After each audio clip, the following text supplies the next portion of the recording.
نحمدہ و نصلی علی رسولہ الکریم اعوذ باللہ من الشیطان الرجیم بسم اللہ الرحمن الرحیم اما بعد.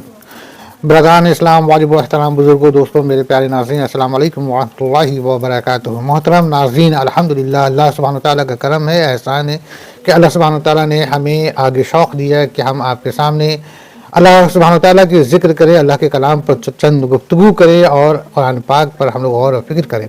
آپ تمام ناظرین سے میری تہہ دل سے درخواست ہے، گزارش ہے، ریکویسٹ ہے کہ برادران تھوڑا سا وقت ٹھہریں، تھوڑا وقت دیں. آپ مجھے نہیں، میری باتوں کو پسند کریں یا نہ کریں، لیکن اگر بات قرآن کی ہے تو تھوڑا سا صبر کریں اور غور و فکر کریں. اور اگر بالخصوص آپ سے گزارش بھی ہے کہ اگر آپ کو لگے کہ یہ بہتر ہے تو آپ سبسکرائب کر لیں تاکہ جڑے رہیں آپ، اور اسے جو ہے شیئر تو دوسروں کو بھی کریں. یوں سمجھیے کہ اگر میں آپ کے سامنے حاضر ہوں قرآن کے متعلق چند گفتگو کے ساتھ تو بے شک یہ میرا عمل ہے جو میرے ساتھ جائے گا. اب اگر آپ صبر کر کے اس پر تھوڑا غور و فکر کرتے ہیں تو الحمدللہ یہ آپ کا عمل ہے، آپ کے ساتھ جائے گا. اب اگر آپ اسے شیئر کرتے ہیں کسی اور تک تو سبحان اللہ یہ آپ کا یہ عمل اللہ سبحانہ وتعالیٰ کو ایسی عزیز ہوں گی انشاءاللہ تعالی جیسے کہ ہم تبلیغ کے ساتھ، دعوت الہی کے ساتھ، ہے نا، ہم اسلام کو دوسرے تک پہنچا رہے ہیں. اور اگر اس بات سے کسی اور شخص کو جو ہے کہ یہ بات پسند آتی ہے اور وہ بھی آگے جو ہے شیئر کرتا ہے، اور اس نیٹ ورک، اس چینل کے ذریعے کسی بھی شخص کے لیے اگر اللہ سبحانہ وتعالیٰ اس کے دل میں اپنے نام اور اسلام کے نور سے روشن کر دیتا ہے اور اس کو گمراہی سے نکال دیتا ہے تو محترم ناظرین، ہاں، یہ ہم سب کا ایک بہت عظیم عمل ہوگا. اور اس عظیم عمل کے وسیلے سے اللہ سبحانہ وتعالیٰ سے ہم سب دعا گو ہیں کہ اللہ ہمارے آخرت میں، ہمارے قیامت کے روز جو ہے کہ اس کے وسیلے سے جو ہے کہ جنت الفردوس سے اعلیٰ میں مقام عطا فرما دے. الحمدللہ، آمین انشاءاللہ تعالی. محترم ناظرین، ہم لوگ سورہ الرعد پر ہیں اور سورہ الرعد کی آیت نمبر 35 تک الحمدللہ ہم لوگوں نے غور و فکر کیا. اب اس کے آگے ہم لوگ بات کرتے ہیں. جیسے کہ 35 میں ہم لوگوں نے اللہ سبحانہ وتعالیٰ نے جو فرمایا ہے کہ جنت جو ہے کہ ایک ایسے باغ ہے نا جہاں پر جو ہے کہ اللہ تعالیٰ کی تمام نعمتیں اور تمام چیزیں ہیں، ہے نا، اور وہ نہریں جو ہیں کہ بہہ رہی ہوں گی، اور جو ہے کہ تمام طرح کے اللہ کے میوے ہیں جو ہمیشہ ہمیشہ کے لیے رہیں گے. اور اسی طرح سے دوزخ جو ہے کہ جو گنہگار ہیں، جو کفار ہیں، جو کفر پر زندگی گزارے اور یہاں تک کہ کفر کی حالت میں ہی ان کا خاتمہ بھی ہو گیا تو وہ جو ہے کہ کفر کے ہی کافر ہی ہو کر کے وہ پھر آخرت میں کھڑے ہوں گے اور ان کے لیے جو ہے کہ دوزخ ہے اور دوزخی ان کے لیے ہمیشہ ہمیشہ کا سامان ہوگا. آگے اب اللہ سبحانہ وتعالیٰ کیا کہتے ہیں؟ جنہیں ہم نے کتاب دی ہے وہ تو جو کچھ آپ پر اتارا جاتا ہے اس سے خوش ہوتے ہیں. ابھی ہم لوگ بات کریں گے. اور دوسرے فرقے اس کے بعض باتوں کے منکر ہیں.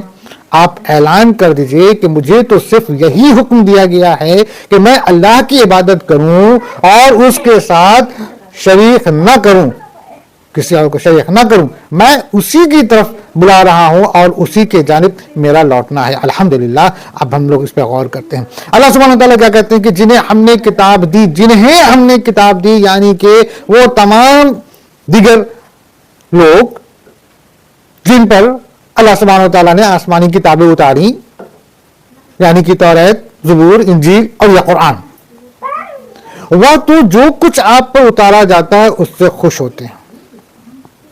یعنی جو ان کتابوں کے اصل ماننے والے ہیں، جو ان کتابوں کے اصل جو ہے کہ طریقے پہ چلنے والے ہیں، جو ان کتابوں کی تمام حق باتوں پر ایمان لانے والے ہیں، جو بے شک مسلمان ہیں، ہے نا، وہ تو جو کچھ آپ پر اتارا جاتا ہے اس سے خوش ہوتے ہیں، کیونکہ ان کے دل اول تو یہ کہ ایمان سے بھرپور ہے، وہ نیک وکار ہیں، وہ مسلمان ہیں، اور تمام آسمانی کتابوں پر وہ یقین رکھتے ہیں، ان کا ایمان ہے، اور اس ایمان کے تحت اللہ کا جو وحی آپ پر اتارا جاتا ہے وہ اس کو قبول کرتے ہیں، اس کو حق مانتے ہیں، اس کو سچ جانتے ہیں، اور اس سے وہ خوش ہوتے ہیں. ٹھیک ہے نا، اس سے وہ خوش ہوتے ہیں. اور دوسرے فرقے اس کے بعض باتوں کے منکر ہیں. اب دوسرے فرقے یعنی کہ وہ فرقے، اب جیسے فرض کیجئے کہ وہ فرقے جو ان آسمانی کتابوں کو جانتے ہیں، مانتے ہیں، مگر پوری طریقے سے اس پر ایمان نہیں لاتے،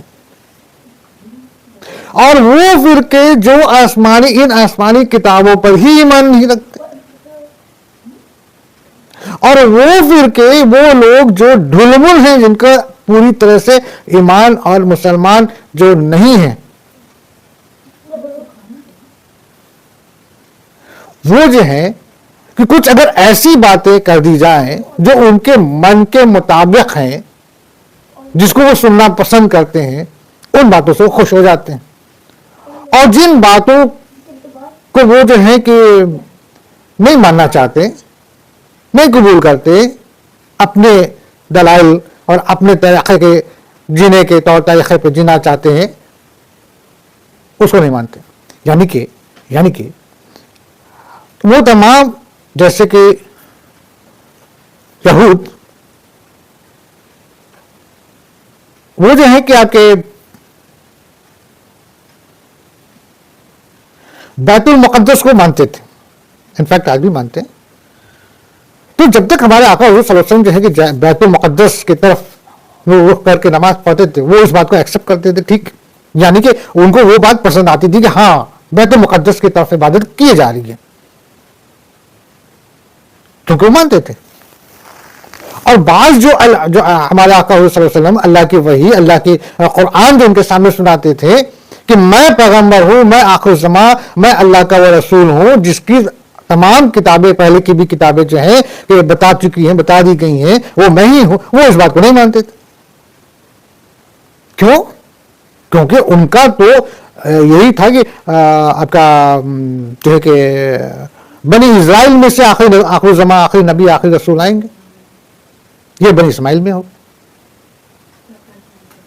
دیگر اسی طریقے سے اور بھی جو باتیں ہیں، ہے نا، یعنی کہ جو ان کے پسند کی باتیں کی جائیں وہ تو مان لیتے تھے، اور جو پسند کی باتیں نہیں کی جائیں اس سے وہ انکار کر دیتے تھے. کیسا ہے ایمان بھائی؟ تو وہ مسلمان ہوا کیا؟ بس یہیں پہ بات ختم ہو گئی. بات یہیں پر ختم ہوتی ہے. مسلمان تو وہ جو قرآن کو بھی مانے اور اللہ کو بھی مانے، اللہ کے تمام انبیاء اکرام کو بھی مانے، اور آخر زمان ہمارے آقا حضور صلی اللہ علیہ وسلم کا اللہ کا آخری رسول، آخری نبی مانے، تقدیر کو بھی مانے، اور موت کو بھی مانے، اور قیامت کے روز کو بھی مانے، اور جنت اور جہنم کو بھی مانے، اور اس بات کو بھی مانے کہ اللہ کا کلام جو کچھ بھی ہے اور جو ہمارے آقا حضور صلی اللہ علیہ وسلم فرما رہے ہیں سب کے سب سچ ہے، حق ہے، اس میں کسی بھی طریقے کی جو ہے کہ تبدیلی کی کوئی گنجائش نہیں. یعنی کہ وہ تمام چیزیں جو باتیں بتائی گئی ہیں وہ صحیح ہے. یہ نہیں کہ ہمارا من میں یہ چیزیں ہیں تو یہ حق ہے، اور یہ چیزیں نہیں ہیں تو یہ حق نہیں ہے. کہ اللہ سبحانہ تعالیٰ ہمارے آقا صلی اللہ علیہ وسلم سے بھی کہہ رہے ہیں کہ آپ ان کے خواہشات کے اوپر مت جائیے، ان کے خواہشات کو مت دیکھیے کہ ان کے کون سی بات سے وہ خوش ہوتے ہیں تو ان کو ہم خوش کریں. نہ، اسلام ہے ہی نہیں ایسا. اسلام ایسا ہے ہی نہیں. اسلام تو وہ چیزیں ہیں کہ بس اللہ ایک کوئی اس میں اور کوئی اس میں اگرچہ مگرچہ نہیں. تم نے نماز پڑھنی ہے، یہ نماز اس رکعت، اس میں اتنی رکعت ہے، اتنی رکعت ہے، پلس مائنس کی کوئی گنجائش نہیں. اس وقت سے تم نے روزہ شروع کرنا ہے، اس وقت تم نے افطار کرنا ہے، دیٹس آل. یعنی کہ اسلام کا معنی یہ ہوتا ہے کہ اللہ کا جو احکام ہے اور رسول اللہ کا جو طریقہ ہے وہی اسلام ہے. اب اگر ہم اس میں اپنے خیالات کو جوڑیں، اپنی باتوں کو جوڑیں، اپنے خواہشات کو جوڑیں، اپنے آسانی کو جوڑیں، یا اپنے تکلیف کو دیکھتے ہوئے اس چیز کو درکنار کریں یا انکار کریں، تو یہ اسلام بھی نہیں، یہ ایمان بھی نہیں، یہ مسلمان بھی نہیں. کلیئر ہے نا؟ تو اللہ کا جب تک حکم رہا ہمارا آقا صلی اللہ علیہ وسلم بیت المقدس کی طرف عبادت کی، جیسے ہی اللہ کا حکم ہو گیا کہ خانہ کعبہ اپنا قبلہ بنا لو، ہمارے آقا صلی اللہ علیہ وسلم اسی طرف گم گئے، اور ان کے ساتھ ساتھ تمام صحابہ کرام بھی.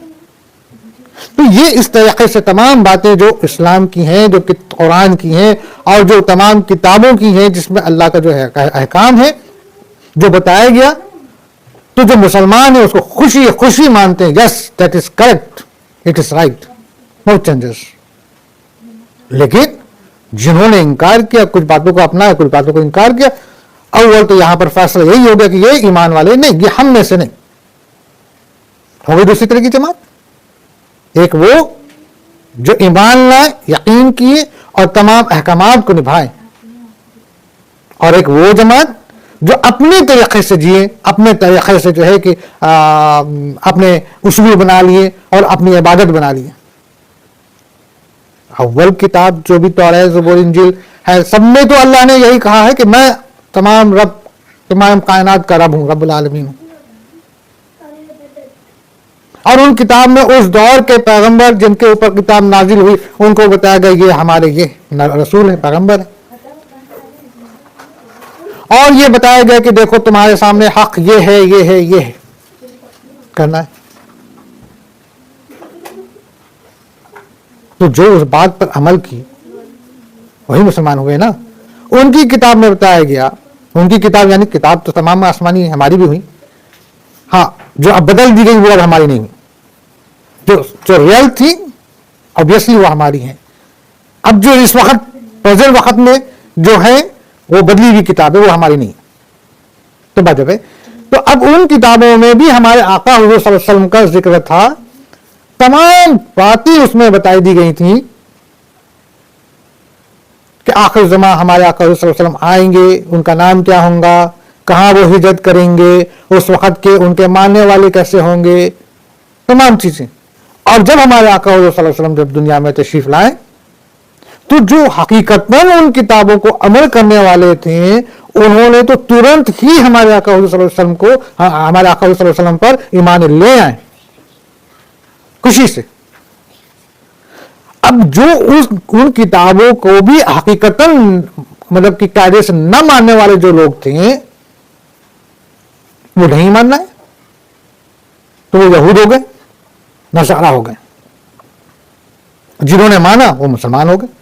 تو وہ جو مسلمان ہو گئے اگر ان کے سامنے اللہ کا جو بھی کلام آتا ہے اس سے وہ خوش ہو جاتے ہیں، اور جو مسلمان نہیں ہوئے وہ جو ہے کہ بعض بات پر جو ان کے فیوریبل ہے اس سے تو وہ خوش ہوئے، اور جو ان کے فیوریبل نہیں ہے اس سے وہ انکار کر دیا.